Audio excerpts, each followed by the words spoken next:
Hello, hello. I am your host, Andrea, with From Mrs. to Ms. Welcome in. I am being joined today by a very special man, Dean Purcell. Welcome to the show today. Hey, happy to be here. Thank you. I love it. Absolutely. So let me tell you guys a little bit about Dan. Dan and his wife, Emily Purcell, are the founders of Get Your Marriage On. They are on a mission to help millions of couples overcome obstacles to significantly improve sex and intimacy in their marriages by making lovemaking incredibly fun and deeply connecting. I love it. So Dan is a sex and intimacy coach. They are also the creators of the popular Intimately Us and Just Between Us apps that have been downloaded over 750,000 times. That's insane. And they are the host of the popular Get Your Marriage On podcast with over 1.2 million listens. They have directly helped thousands of couples enjoy a great sex life and deeper intimacy through their coaching programs, romantic couples retreats, and workshops. Dan and Emily met in middle school and have been married for over 20 years and have 6 kids. Wow. Dan loves cracking dad jokes, running marathons, planning the next creative date night with his sweetheart, and enjoys the magnificent outdoors around their St. George home. Wow, wow, wow. I love it. And we're just going to say for the audience, Emily is not joining us today. We are just here with Dan. So we're going to get all the goods on Emily today. Very good. Very good. Well, that is incredible. I mean, what a feat already with your podcast, with the apps. I mean, and you honestly didn't even start it that long ago, if I'm not mistaken, right? No, things started to really take off post-COVID, I guess you can say. Post-COVID. Yeah, very recently. I think because But people the were having a lot genesis of for everything sex during started. COVID. Oh, yeah, absolutely. But the genesis for everything started in 2017. Okay. Okay. Perfect. Yeah, I at that time, my wife and I have been married 13 years. We've had Mhm. I guess you could say, a good marriage. We're good friends. We Yeah. went on dates regularly still while trying to raise, a lot of children. She was pregnant with our sixth child at the time, and I was in the middle of starting a new business, a new company. My old one, long story, but I had sold it, but it didn't. The buyer went out of business with the new company, so I had Oh, to start completely over. So I was in this really oh. big hustle, hustle, hustle mode. And in Mhm, all of this, I had a conversation with a friend. mhm. And in this conversation, my friend opened up to me about his sex life with his wife. Okay. And these aren't the Which is kind of not conversations I normal. normally have. I was going to No. say, girls do. Women have these kind of conversations all the time. We're detail folks, but men are like, was she hot? Yeah. Good. Right? Yeah, yeah. Or if guys do, it's usually about bragging, right? Yes. Yes. All right. How many notches on the belt? Yes, Yes. exactly. But it wasn't that kind of at all. And so this is such a good guy. But in all this, he and his wife have a very adventurous sex life. They've done a lot of fantastic things that seemed really exciting. But I got to tell you, I was blushing through the whole conversation. I was really uncomfortable with the kind of, Yeah. I guess Yeah. I had morbid curiosity. It's wait, tell me more. Like, no, no, no, don't tell me. Wait, tell me more. That is exactly And what it is. It is taboo, right? It's taboo, but we yeah, want to hear about it, even though we're like scared to hear about it. Right. exactly, Yeah. exactly. Yeah. And the reason why he's telling me all of this wasn't to boast or to brag or anything like that. He's trying to get my attention. Dan, once my Mhm. wife and I really started working on our sex life, our communication improves. We're just feel more in love with each other. We're raising our Mhm. kids together better. I'm earning more money at work. Like there's all Yeah. these benefits I'm getting Yeah. because our sex life is better than it's ever been. I love And at that moment, I recognized he had something that I didn't have. Because what. even though my wife and I have a good relationship, when it came to sex, we both had so much anxiety about it. We didn't even talk about our own sex life to each other. Wow. And there's a lot of um, just a lot of unease about our own sexual relationship. So I Yeah. went home that night and I said to my wife, "Hey, you'd never guess what kind of conversation I had with so and so." And I was right; she would never guess. Yeah. And then I started to really tell her about these things and about basically what I was asking her is, am I a good enough lover for you? Are you satisfied in bed? And because Yeah. that's kind of the big question that this man Well, was sorry. telling me that he was trying to address with his wife. And now I'm really self-conscious. I really want to know what my wife thinks. And probably for the Yeah. first time in our 13 years of marriage, we had the most vulnerable conversation about our sex life to that And point. bye. And we talked for 5 hours that night, up to like 2 Oh, a.m. And we really started to unpack a lot of things like, what do you think about this? What do you think about that? Because for oh, both of us, we come from conservative backgrounds. Sex yeah. wasn't talked about at much in the home. Yeah. And if Yeah. it was talked about, it was usually the thou shalt not talk, wait till your Yeah. marriage kind of talk. And which is fine and all. But the thing Mhm. is, what my friend is telling me is the pleasure talk. Like, did you know you can do this and this and this? Did you know Yeah. about this? Did you know there's this and that? And before it was like, oh no, that's all like the bad stuff. That's like the stuff I don't want to get involved in. But now it's Right. presented to me like, no, there's all this goodness that can be happen from Mhm. everything we have from a thriving, vibrant sexual relationship Yeah. with deep meaning and everything. And I just couldn't reconcile the two in my head. So that's when my Yeah. wife and I are trying to work out together, like, can this be us? So that really launched our journey to like, no, we need to learn more about this. So we started with some books. We were very tentative, like, is this book gonna like have like scary And you, pictures in it? I know it. I know what books you're talking about. And these conversations and reading the books was only for you two at the time, right? You Yeah, hadn't just for us thought two. about bringing it out further. Okay, go on. Yeah. We this get your marriage on or whatever. This is not at all in our minds right Yeah. now. This is just us, right? Let's get this worked out. And we started books, and then I had a friend that's a marriage and family therapist who specifically helps with couples that are in distress with regards to infidelity, Hmm. or like there's been an affair, or Hmm. some betrayal trauma, like a secret pornography use and disclosure, and how that disrupts the marriage or whatever. So he's kind of like the ER doc for married couples, kind of a thing. Okay, and you got And that he's wasn't you. fairly, No. no, this is a friend. Yeah. And Okay. he's Okay. fairly well known. So I go to lunch with him, and I have like, we go to Chick-fil-A.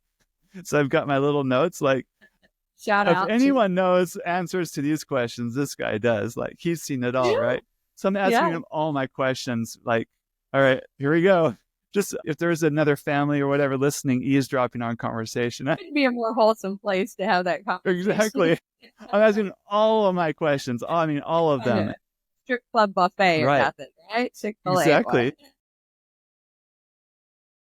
But this friend, he was so encouraging. He's like, Yeah. Dan, you're onto something. This is so good. Like, yeah, this is all good. Basically, I was really worried, like, with me trying to explore and improve our sexual relationship, am I going to get myself into some trouble here and end up somewhere I don't want to be? That's Yeah. what my big concern was. He's like, no, you're not going to do that. This is you and your wife, and you're building something together that's intimate and beautiful, wonderful. And there's just something weird about sex and bodies. There's a weird aspect to it, but you work through it and you learn how to have Mhm. conversation with it and you enjoy it. You really Yeah. learn how to enjoy it. So he was so positive about everything. Yeah. And from that point forward, we were like, okay, we're really going to invest in this part of our marriage. And we did. And fast forward 2 months, we're Yeah. communicating better. We're raising our kids together better. My income is improving. Like all these benefits that my friend This was is a telling me, short period of time. yeah, were happening for us. And the sky was bluer, the grass was greener. Like I had a pep in my step, I had a smile on my face. Like my wife and I, we just felt like our marriage went from good to like holy smokes, like an order of a Oh, magnitude, huge leap in a short yeah. amount of time. And couldn't keep it to ourselves. Yeah. We're just so happy all the time. We just wanted to share with everyone what we had learned, and that's kind of the genesis for what we started. Yeah. And during that time, during that 2-month period, were you experimenting or you were just having it more often, would you say? Or like Lots of experimenting with new experimenting. things? Yeah, So reading the yeah, books, looking at right. probably and look more for the pictures because sometimes you need to see it first for it to make sense, right? And Yeah. then, Especially good education. Yeah, tastefully drawn, like tastefully done. Right. yeah, yeah, It was helpful. Yeah. yeah. And so then, okay, so then you're like 2 months in and you guys are like, wow, this is exciting. This is incredible. How do you go from this being this personal, intimate moment together, even though you want to share it with the world, to actually sharing it with the world? What's your first step to put that out there? Well, I'm introverted. My wife is even more introverted than I am. So, like, the idea of us, like, doing this was like the furthest thing from our mind. So, just to put that in clear contrast, But I think what it is, I can't say anything more. It just felt like I found my calling in life. Yeah. I believe in God. I think in a way it feels kind of like I'm led to go in this direction, and I Yeah. resist it. Like, no, no, no, no, that's not me. That's not me. And then more He's like, well, yes, experiences it happen. And is. you're like, all right, fine. Okay, I'll do it. All right. Like, fine, Yeah. I'll do it. And then you follow that prompting or whatever. And then good things happen on the other end. And you're like, Yeah. okay, I see this. I see where I'm being led here. It's kind of that kind of a feel. So my Yeah. background is in software development. I'm an app developer. So Yeah. I can code things. So I Yeah. can't speak. I can't write a book. I can't go on a stage, but I can write an app. So Yeah. my wife and I took all of our knowledge and ideas and we put it into an app and we put it on the app store. And to our surprise, the app took off. And as people start downloading the app, they start submitting more questions. And then I'm like, oh, I want to help you with this problem or that problem or answer this and that. So then I get even more and more involved. And so Got it. that's was our next step in our journey for that. So the app came before the podcast, right? Yes. Started with the Yep. apps. And so what, for the listeners, what could they find within these apps? Like what kind of things? Is there courses? Is there questions? Is there quizzes? What do they find in there? Yes. The first thing you'll find is a daily intimacy challenge. Think of it like truth or dare, but all dare of varying levels of like spice, I guess, mild, Okay. medium, spicy. You can work your way Our up.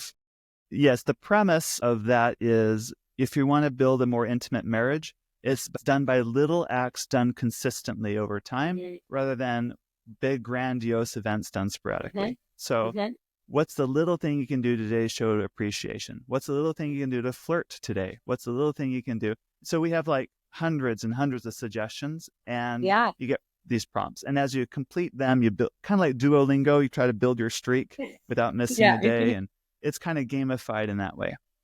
And in addition to that, we have a collection of about a dozen bedroom games.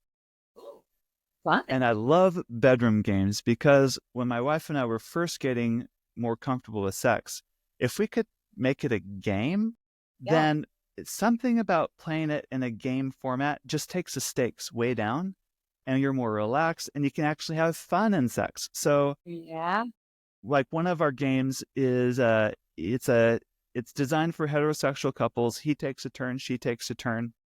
And as the game progresses, it's more and more spicy. So, and there's a timer component. So it might be like he massages her back in like 60 seconds. So he's got 60 seconds, he's massaging back. And then now it's her turn. Now she'll have something he does to him. Like, I don't know, rub his, feet or whatever. I don't know. We're kind of keeping this PG-13 here, right? Exactly. Rub as well. I Yeah, love it. exactly. Yeah, no, that's super fun. And I think it's a nice, light, and easy way for people to just ease into it, like you said, and do it at their own pace and kind of get to a point where they're really, get more and more comfortable, right? They're not doing it in front of an audience. They're not doing it with because even a coach or, an intimacy coach as you are can feel intimidating, right? To be right in front of them and answering these questions. I know it's always just a little nerve-wracking. It's personal. It is personal. Yeah. So you also do marital intimacy coaching, correct? Yes, and that came later. Right. That came later. Okay. Okay. So you've gone through all of these different elements. So, and then you had the podcast that started to kind of talk about it as well, which is doing great as well. Right. I find it funny because I was just talking to somebody about this and I said, I think the thing with sex and intimacy is everybody wants to hear about it. They don't necessarily want to talk about it themselves, but they do really want to hear about it because it's the taboo. It's the fear of what are they talking about? But everybody is secretly interested in it. It's such a great niche to get into. Yes. And I don't think there's enough of it out there, which is why I'm enjoying, I haven't had a whole lot of sex experts on or people that want to get on and talk about it to that extent. So I love that you're here to go on this journey with me. It's super fun. Thanks. Yeah. Yeah. So when you're doing your marital coaching and the intimacy coaching, are there specific communication techniques that can help couples express their needs and wants without feeling fear or judgment?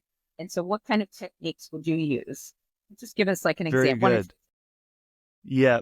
So the biggest part, when I have a specialty in my sex coaching, and it is desire discrepancy. This is where Okay. where one person wants sex more than the other, which is more It's quite common than you often. think. Yeah. Yeah, Yeah. it's pretty common. Yeah. And so if this is you listening and you have a greater, higher desire than your spouse, or, less desire than your spouse, congratulations, you're perfectly normal.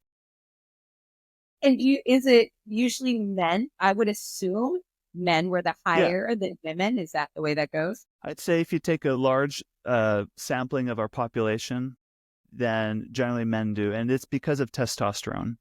Men generate more testosterone, which increases more sexual interest. However, about 20 to 30% of the couples I work with, the woman has higher sexual desire. Hmm. And it's not necessarily because of testosterone per se, it's other factors just in the relationship, dynamics, upbringing, Mhm. worldviews, comfort with their own bodies. I mean, Yeah. there's so much variation out there that a Interesting. lot of the higher desire wives kind of feel excluded, and they feel like there might be a freak or something's wrong with them. And if that's you, you're also perfectly normal. You're not a freak. It's just they say men have higher desire than women because they're taking the whole population into account when they say Okay. that. But there's going to Makes sense. be a lot of variation and all that. And So, then, okay, here's a technique you would use. yes, so I work with that. And one of the things that I've learned through my experience and my study and my training is often the focus goes on the lower desire spouse. Like, hey, if this person's up here at this higher level and this other person has lower desire, let's focus all of our attention on the lower desire person to bring his or her desire up Okay. closer to the higher desire person. And Okay. those kinds of approaches might work in some cases.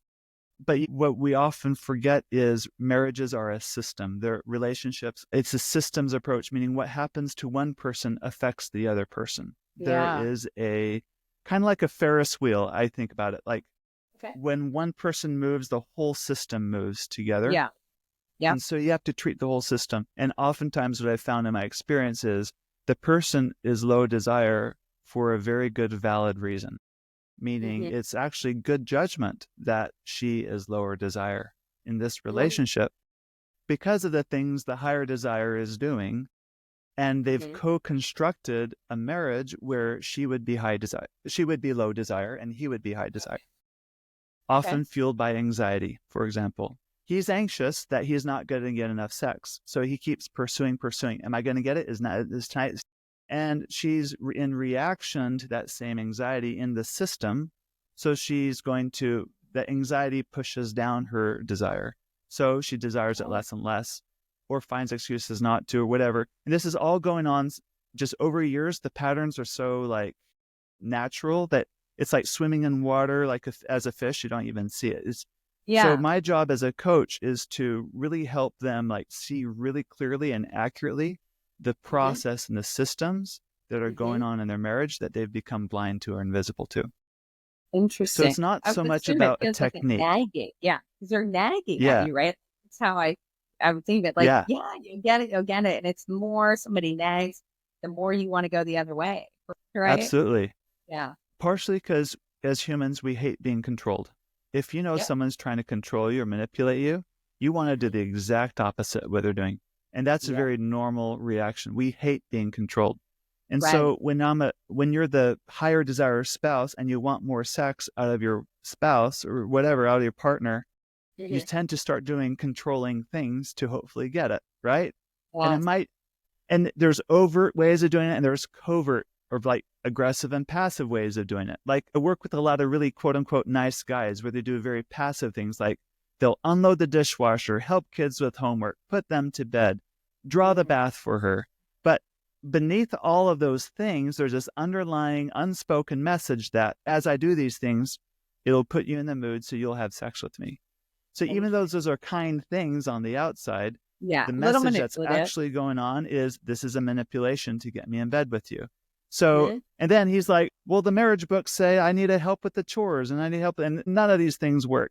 Well, it's not working because it's the energy behind why you're doing it matters Yeah. so much in a marriage relationship. And we forget that. We think it's all things Yeah. we do or say, but it's far more than it's about who you are in it.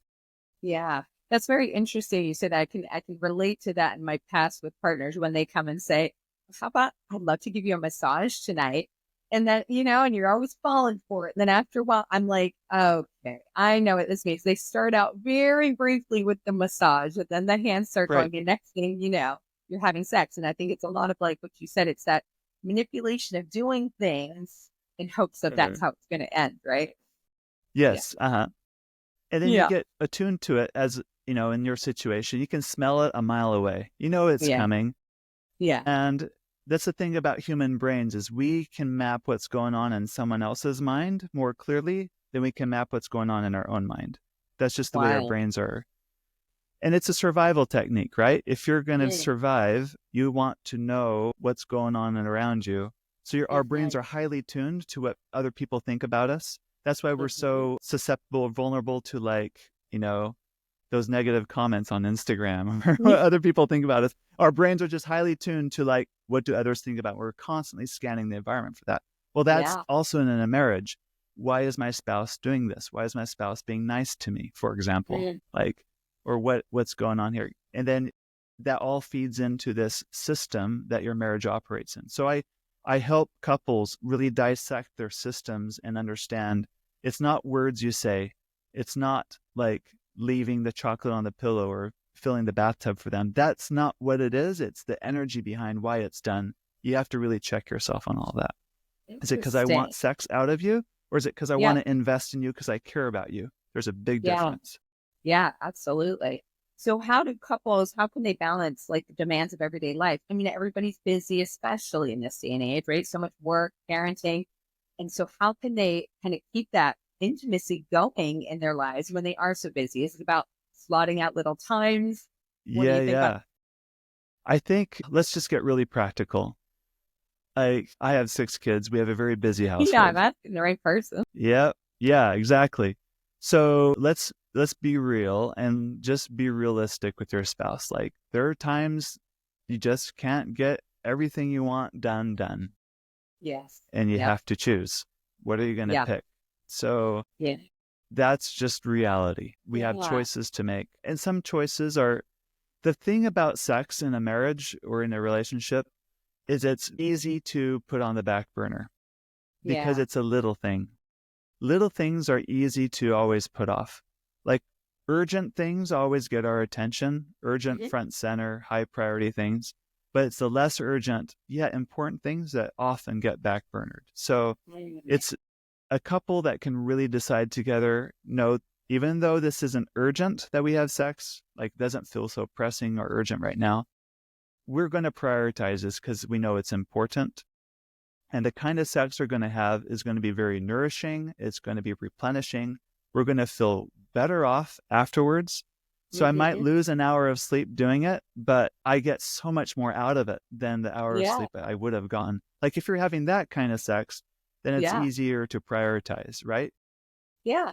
Contrast that with we're doing it out of duty or obligation. So, he's not grumpy or whatever, then Mhm. you're not going to feel better off afterwards for engaging. So why you're having sex matters, but just being practical and then making it Yeah. a priority. If you study the lives of those with magnificent sex lives, they put a lot of effort into their sexual relationship. It's a priority. It's good sex squanders time. That's Yeah. just the way it is. You can't be efficient with sex and expect it to be great. So Yeah. you got to block out chunks of time and just got to make it worth it. Yeah. And I think a lot of it too is finding that balance of, I'm assuming quite often people are very different in when they want to have it or when it's comfortable for them. I'm a night person, my partner might be a morning person, so that can make it a little bit tricky. So I guess it's also finding that balance there as well. And I had heard one time somebody said to me, as much as you don't like it in the morning, if you do that for your partner in the morning, it's like you said, you have a different pep in your step. It creates a different kind of day, and that they're less likely to be looking elsewhere or to think about other things because they've already been taken care of by their part. They've already set the precedence for that day, right? So I think that's a really, really cool thing to think about. I always go, I'll help them out for the day, Uh-huh. Yeah, there or you night. go. That's good. Uh-huh.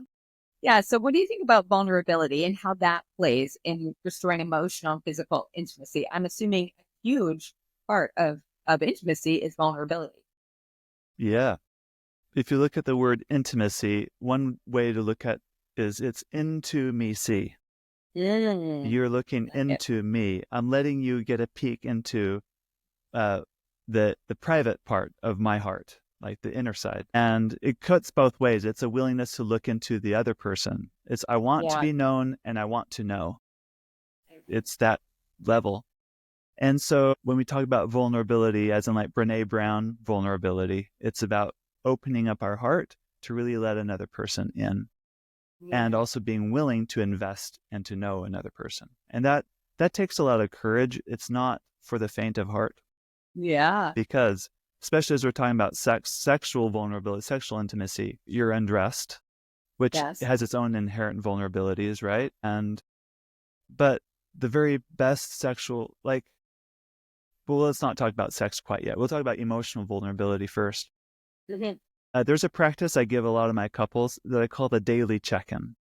Okay. And most couples, they'll check in. How was your day? Well, I did this at this time. I did this at that time. Then I had this errand to run, and then this happened, and I couldn't do that. So it's more like a recounting of your day, which there's nothing wrong with that. But if you can speak, have you seen the movie Inside Out with what goes on in Yeah. Joy's head? This is a Pixar movie. Yes. Yes. Think of the Yes. main characters of anger, fear, sadness, right? Yeah. Disgust, joy, right? Yeah. Instead, as you relate to your spouse, like use that as a guide. Instead, Hmm. talk about, here's a time today I felt fear. Here's a time today I felt anger. Here's a time today I felt disgust. Here's a time today I felt joy, and so on and so on. It allows you to learn how to speak more emotionally instead of just recounting facts. And for most women, generally speaking, this is intuitive to them. So a lot of men, this is not intuitive to them, learning how to speak emotionally. But it's a Yeah. great skill for all people to learn, because emotions are what connect us to each other. So if you want to be really deeply connected with someone, tell them about your day from an emotional standpoint, even if it involves something that is potentially a little risky, like, I felt anger today because of something you did, right? That could be a little difficult to say, but what you're doing is you're pulling back the curtain and letting them peek into what my Yeah. experience was like today. And Yeah. then you offer them the exact same courtesy. This is how people can practice vulnerability and build a stronger emotional connection. So my wife and I make it a habit of every night we go to bed, we call it our check-in. It takes 5 minutes ish per Yeah. person, some days longer. We talk on it at an emotional level about what's going on inside of us. Okay. I like that. But then beyond emotional intimacy and vulnerability, where do we go from there? What about, how do couples overcome feelings of insecurity? I mean, the vulnerability of, just like you said, taking your clothes off. It's, Yes. you might have some body image issues. How does that Mhm. affect your physical connection?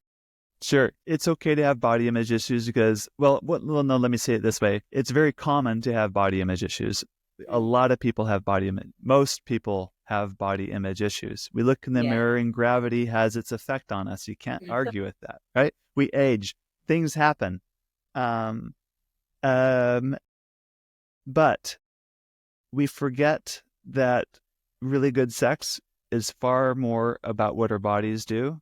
You make Mhm. love with your heart, not just your body. Oh, great. So great love making involves so much more than what your body looks like or what it can do functionally, because Mhm. there are people with disabilities who have Mhm. great sex lives. Part of their body may not function well. For example, they might be paralyzed or be on oxygen because they can't Mhm. breathe well, or I don't know what. Yet they've learned how to have a great intimate sexual relationship, and it may not look like orgasms, like Yeah. fireworks, like according to other people's standards. But as Yeah. far as depth of connection and depth of fulfillment, it's Mhm. off the charts because they know how to be real with their Mhm. spouse.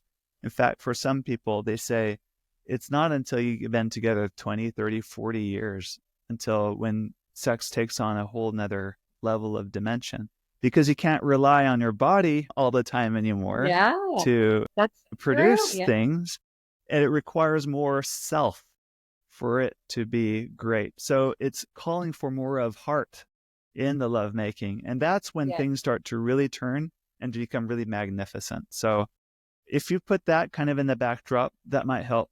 Another thing that can do with just body image issues is, and this is for some women who choose to do this, and it's got to be 100% your choice. You don't do it because your boyfriend or your husband asked you to do it. You do it because you want to. Is to go get a boudoir photo shoot.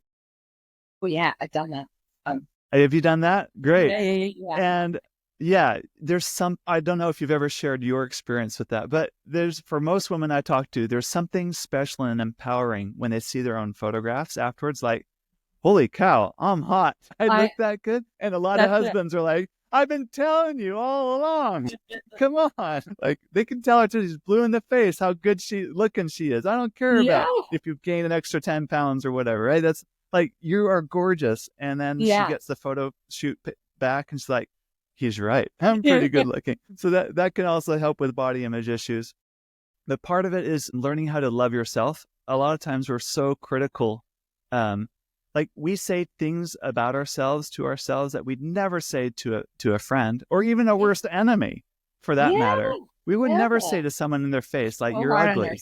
Yes, yet we say it to ourselves all the time. So learning how to have more self-compassion, like, don't speak to yourself. Treat yourself as your own best friend. Like, I would never say something to myself and treat myself in a way that I wouldn't treat a best friend. So as you learn how to practice that more and you learn how to, like, love yourself a little bit better, be kind to yourself, you'll naturally feel more confident in the bedroom, because it's like, it's not about me. It's not about this. You're not focused on the negative. This is about love. I love that. And I did the boudoir photo shoot, and it kind of had that same feeling, because you're so much harder on yourself. Like you said, you see yourself differently than your partner or spouse might see you. And I remember doing it. I talked about this in one of my earlier episodes. I was like, oh my God, I can't believe I did it. And then the pictures came in and I was like, well, hot damn, look at my ass. Exactly, right? Yeah. Because you're like, I never saw me like that, or never, thought about that. And if it's for nobody else other than you, even if you never show anybody else, it's such a cool feeling to see yourself in that light and be like, I look good. And it does change the way you think about yourself. So that's like a great suggestion. So talking about, you mentioned the big O, what do you think people are most fearful about with orgasms? Why are they so afraid to just let themselves go? Tend to, and I've done it many, many times, bake it ahead of time before we even get to that point. Why do you think, what is the big fear of actually having an orgasm or being that vulnerable in that situation? Well, all right, there's a lot here. Many women fake orgasms, partially because they want their man to feel good about themselves.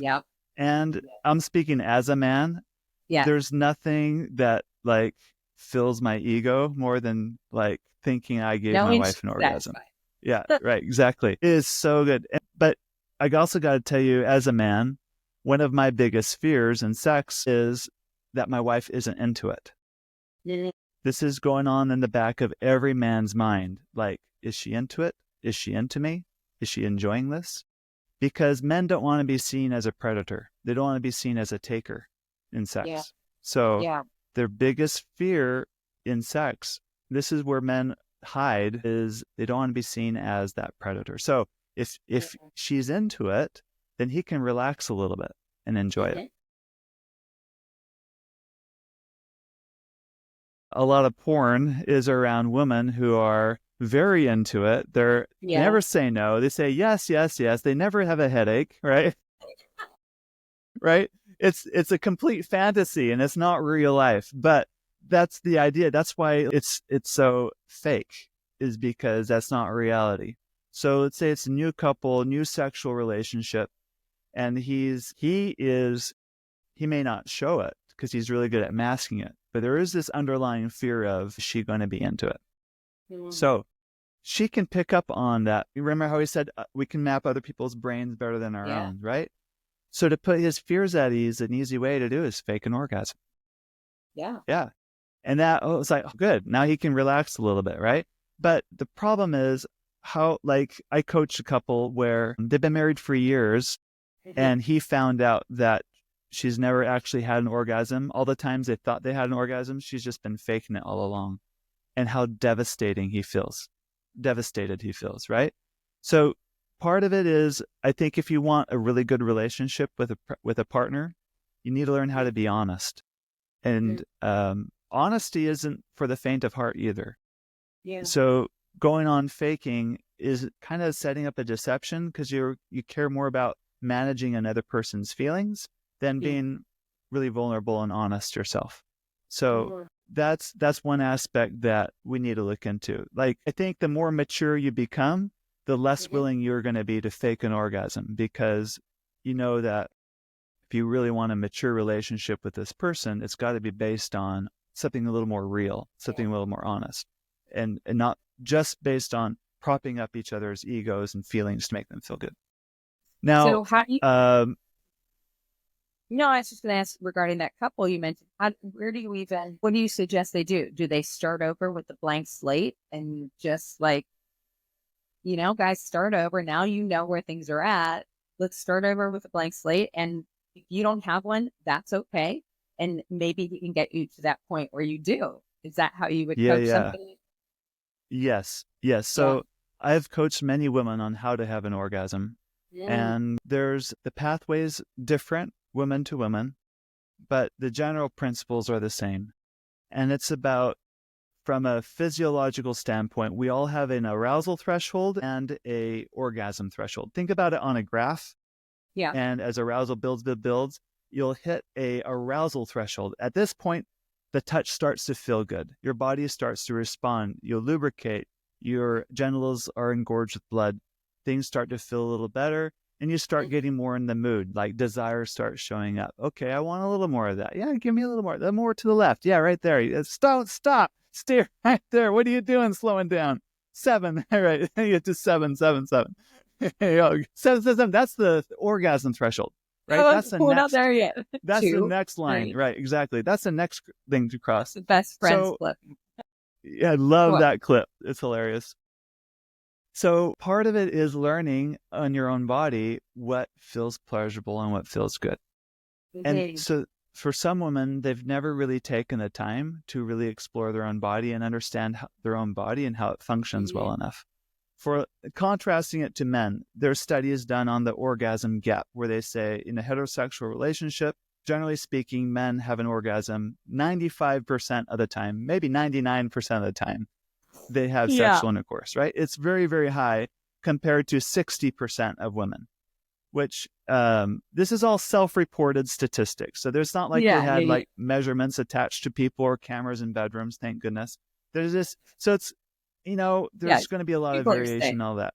But still, if we take those off of face value, there's a 35 to 40% gap. That's a huge gap between the two genders. And we want it to be at parity, 1-to-1. We want lots of orgasms. In fact, women are capable of having multiple orgasms more easily than men are capable of having multiple orgasms. Dan, the one thing we got a lot more than that. For another, just looking at anatomy differences, the glands of the clitoris, that's the tip of the clitoris that's visible from the labia. That part has 8,000 or more nerve endings as far as concentration of pleasure capacity. Wow. And you contrast that with the homologue for the male, it's the tip of his penis, has 4,000. So half the sensation capacity. So women are capable of far more sensitivity and far more pleasure in the sexual stimulation than men are. Interesting. Biologically, women take more time to get aroused. And I think this is for a few good reasons. I have my theories on it. One is, for example, for men, like this is Masters and Johnson in the 60s and 70s. They studied human sexuality. They're one of the pioneers in the human sexuality science. Right. And they'd bring people into their lab and then have them masturbate and then like hook them up to sensors and just study how the body responds in sex. In general, start to finish for men, 6 minutes from start to orgasm. For women, it was like 25 minutes, plus or minus, because, huge difference. So when you engage sexually and you're done after 10 minutes, well, she's like, just looking at those numbers, she's still 15 minutes away from reaching her peak arousal. So, of course, you're going to have an orgasm gap. So, one of the things couples need to understand going into sex is you're going to have to spend a lot more time than you think you usually do to really help her build her arousal. Now, of the two genders, generally speaking, men are bigger than women. Women are more vulnerable to sexual disease, like sexually transmitted infections, like 40% more likely to contract them compared to men, just because of anatomy. Okay. Also, 6-minute involvement for a man can turn into 9 months of pregnancy for her, and then 18 years of child rearing, right? So can you see, of the two genders, who has more at stake when they have sex? It's the woman, right? She's way more vulnerable in the sexual situation. So I think Mother Nature has gifted women with a slower arousal time so that she can map, is this a person that will stick around after we're done? Is this a person that will help rear the children? Is this a person I can really trust into my body? Right. Because unless a woman has really decided that she's safe with this person, her body will not respond in a sexually pleasurable way. Yeah. So there's got to be a huge amount of trust built in to the relationship to that point. And so as couples really focus on slowing things down, helping build arousal, but also outside of the bedroom too, just in everyday moment-to-moment living, demonstrate integrity, demonstrate honesty, demonstrate trustworthiness. Then in that vulnerable sexual situation, this is good judgment for her to let this man into her body, into her soul, into her mind. This is a good judgment that I can partner with this person, because then you can have orgasms and have lots of orgasms, and it's all for goodness. And I think we forget about that because we're so focused on what's the technique? Is it clockwise to the right or was it clockwise to the left? Like, that's not the point as so much as who are you and who are you going to be in this to create an optimal sexual experience. Yeah. Wow. I love so much of what you said there. And I hope people really resonate with that and think about that, because when we do often we fake the orgasms, all we're doing really is setting up everybody up for failure. I mean, because we're now letting the man think that he has satisfied us. And so now every time going forward, I'm sure they're like, I know exactly what to do. So now we're just hurting ourselves because we're not really getting what we need in the relationship. And they're the only one that are happy, right? And then you put yourself in this spot where now it's an uncomfortable situation, conversation to have, just like you said with your couple. How devastating for a man to find out after all of these years of thinking he satisfied you, to now find out that it hasn't. That has got to be more traumatizing than in the first place, just saying, hey, that's not working for me. I need you to go a little bit more in this direction, or I need you to do a little bit of that. Right? It's got to be huge. Yeah. So how do this is my favorite topic, sex toys and vibrators, how do they I know. We have so much to discuss on this. So how do sex toys and vibrators enhance intimacy in marriage, relationships, partnerships, whatever? And are there ways that it could potentially harm? And then I have follow-up questions, but I want to hear about that first. All right, sounds good. So first of all, if your belief is that sex toys are kind of bad or unsavory, then all of my talk about what I'm about to say probably isn't going to help you. So you got to check in with your beliefs. But if you're kind of like neutral or ambivalent, I don't know, I haven't made up my mind, or I kind of like the idea of it, then what I'm about to say could be very helpful for you. Yeah. If you're curious, sure. And the reason why is because our beliefs have so much of an influence over our sexual attitudes and our performance, and our experience in sex. So it's really important that you understand and check in with your own personal values first. Where I live, it's a big booming town, lots of house construction, road construction, everything's under construction, it feels like. So I drive by homes that are under construction. They're getting framed, and construction, like, the carpenter's there, he's building a house, he's framing the house. He has a nail gun that's hooked up to an air compressor.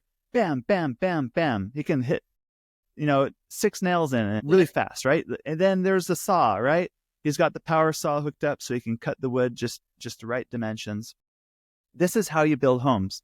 Now, he could be out there with a hammer and a nail, or with a manual saw, back and forth, like with his hand, like getting really sore after making one cut, and he's got 30 more cuts to go, right?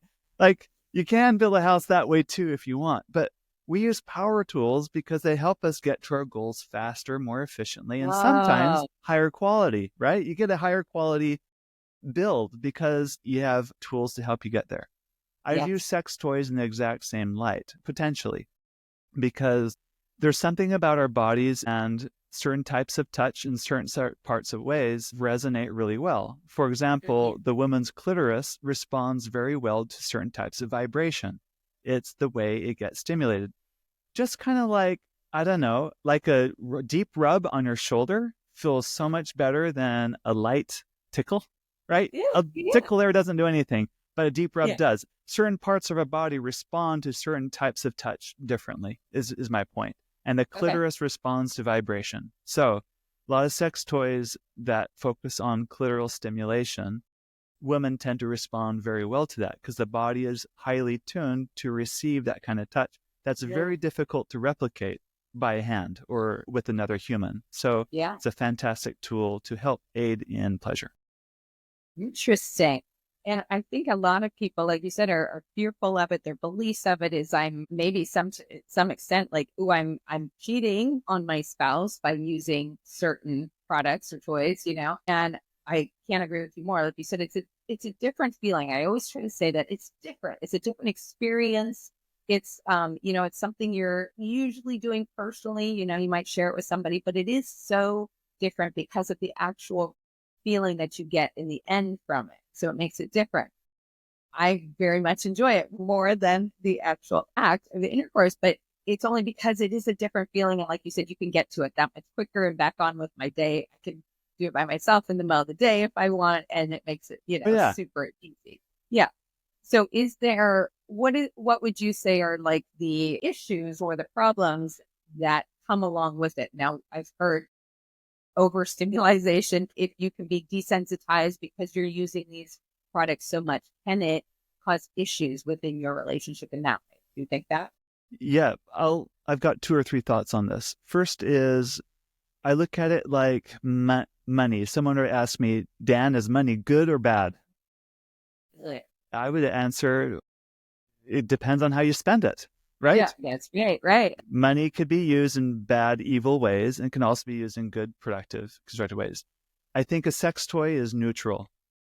And it just all depends on why you're using it. Can you use it to cheat on your spouse? Absolutely, sure. Can you use it to build a deeper connection with your partner? Absolutely, yes. It just depends on how you're going to use it. Kind of like money. It's neutral. Yeah. Now, about the desensitization thing, I think that's a myth in that, just because I walk all day on my feet, it doesn't mean I lose sensation on my feet, right? My body doesn't lose, because I use my eyes all day long, it doesn't mean I go blind towards the end of the day. Like, it doesn't make sense. Our senses are senses. Now, there is a thing about maybe if I go to a rock concert that's really, really loud, and when it's over and I'm walking out, my ears feel kind of muffled still, right? Yeah. Our bodies do that to kind of self-protect. Like, it's there to protect from harm, from overstimulation, so it starts to numb things out temporarily. But if I was in a loud environment for a long period of time, it could cause deafness. It could cause damage, right? Yeah. So limit your use. Well, just don't use toys that, if you feel yourself starting to get overstimulated and numb, remember that's like walking out of the rock concert. That's your body's way of trying to protect itself from overstimulation. So continued use, like, it's going to start to hurt. So just stop using it then. But I think the bigger fear is dependence on it. If I start using a sex toy, that means I have to use a sex toy in order to reach orgasm. And to me, I think it's not quite black and white in that way. Our brains are very plastic. We have neural pathways that are formed by repeated action. Learning a language, for example, I'm learning Spanish. I need to practice speaking Spanish more and more often. Then that part of my brain starts to habitualize the Spanish more. I can speak Spanish a little bit better the more I practice it, right? What Yes. fires together, wires together, as they say in your brain. Yeah. So learning how to orgasm is no different. There's a certain method that you've probably learned how to orgasm, and you practice it over and over, it becomes easier and easier for you. A vibrator is a way, using a vibrator to reach orgasm. It becomes an easier way. Now, if you want to learn how to orgasm, I don't know, from oral stimulation, which is a very different type of stimulation than maybe a vibrator, well, that's okay too. You just got to remember that you got to build those new neural pathways. It doesn't take away from what you have learned. It's just, it's all adaptive. It's just learning. It's just brain learning. Right. Interesting. Often too, people need to realize there's so many toys out there that can be used as a couple, and you can engage in these activities, right, together. I mean, I think it's very intimate and very pleasing to have your partner engage in it with you while you're using your toy. Explain what you like them to do while you're doing that. And that can make for a wonderful time together too, right? You don't have to just be doing it by yourself. Yeah. They can do that on its own. So what about porn? That's my follow-up question. What role does porn play in relationships? Do you think it can strengthen, or does it kind of hinder a relationship? Well, I'll tell you what the science says, and then I'll follow up with my personal opinion. Okay. Because this has been a topic that sex scientists have studied sexologists have studied quite extensively. Does porn harm or benefit? Yeah. And there's some controversy that, all these studies are, paid for by the porn industry and whatever. And they're not. They're not paid for. Yeah. If you've ever worked for a PhD candidate, no, they're not getting funded. This isn't how above board research goes, right?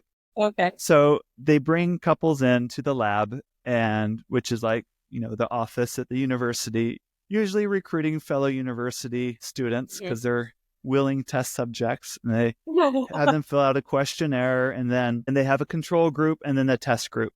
And in the test group, they're going to have willing participants. They know what they're getting into. Say, we're going to have you watch a series of pornographic videos over some time. And after a few weeks, we want you to come back in, and then we're going to take another assessment. And so they measure the quality of the relationship across a few scores, like how happy are you in the relationship? How satisfied are you? Those kinds of measures. How well do you communicate? And then they measure, the control group versus the test group. And the test group watched so much porn versus the control group. And then they assess. So did the relationship get stronger or less? So as scientists do hundreds of these kinds of studies, the results are completely mixed. You get some studies that say, yes, porn actually really helped couples come together. They're more satisfied. You have others that it had no bearing on the relationship total, or others saying actually they felt more distant as a result. So what that tells me is there's going to be a lot of variation in couples' experiences. So there's no true one size fits all thing. But one thing we do know is those that already have an attitude that there's no big deal with porn, and sure, I'll watch it with my partner, that sounds fun. Why wouldn't I want to? Of course we'd want to. If they have that kind of attitude going into it, then it kind of, because they watch the erotic films, they start feeling a little more aroused, and next thing they know, they want to, jump the bones of their spouse. It feels good to them, and they're both kind of involved.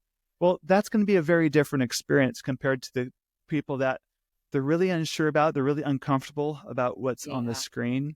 They're really uncomfortable, like what's going on in my partner's mind as he's watching this. Or there's a lot of comparison, exactly. And then you jump into it.